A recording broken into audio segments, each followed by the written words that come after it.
What if I told you that becoming a world-class musician, athlete, or memory champion isn't about talent, but training?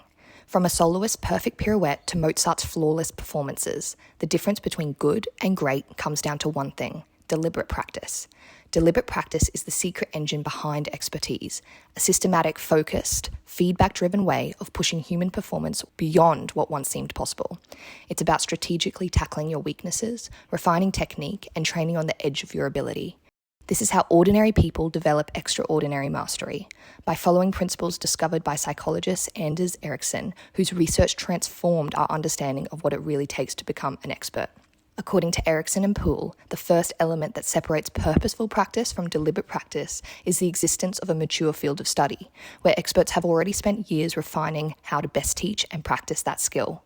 In a mature field of study, experts have mapped out the optimal training methods, defining what should be learnt, in what order, and with what type of feedback. This allows efficient, accelerated skill development because each generation of learners can build upon the discoveries of those before them.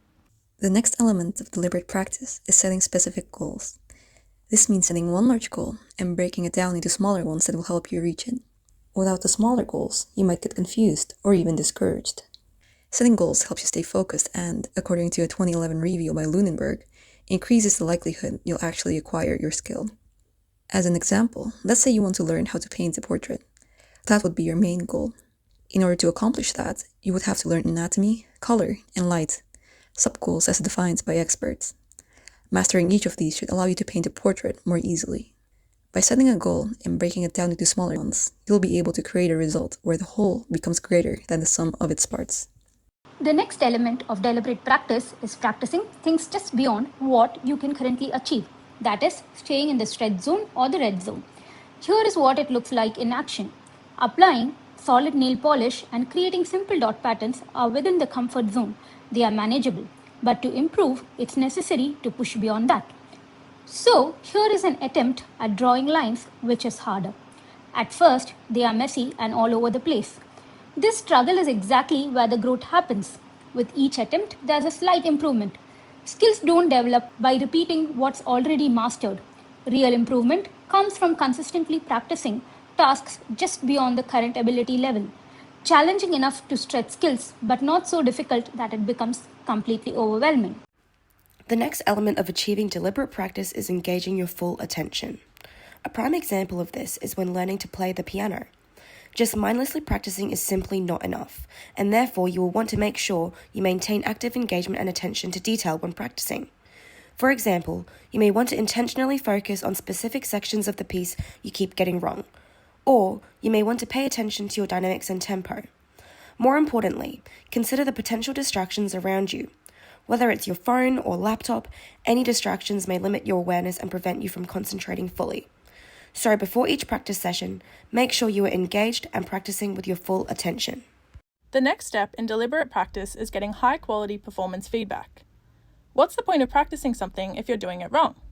Without feedback, you can repeat mistakes forever, reinforcing the incorrect execution of a skill repeatedly. Good feedback is specific, immediate, and actionable. It tells you exactly what could be improved and how to fix it. A professional tennis coach wouldn't just say, "Play better." They might say, "You're hitting too late. Try starting your swing earlier." If actioned, that kind of feedback turns practice into progress. So practice the skill, pause to receive feedback, then reflect on what needed to change and how to improve on your next try. The final key element to deliberate practice should come as no surprise. Every great performer, from elite athlete to concert pianist, has one thing in common: an expert teacher. These teachers are the architects of mastery. They can see what we can't, pushing us beyond comfort, correcting our form, and showing us what excellence looks like. Expert teachers draw wisdom from the mature field of study built on decades of experiments, failures, and breakthroughs, revealing the fastest route to improvement. Alongside effective goal setting, expert teachers guide students to use their full attention and provide valuable feedback in practice.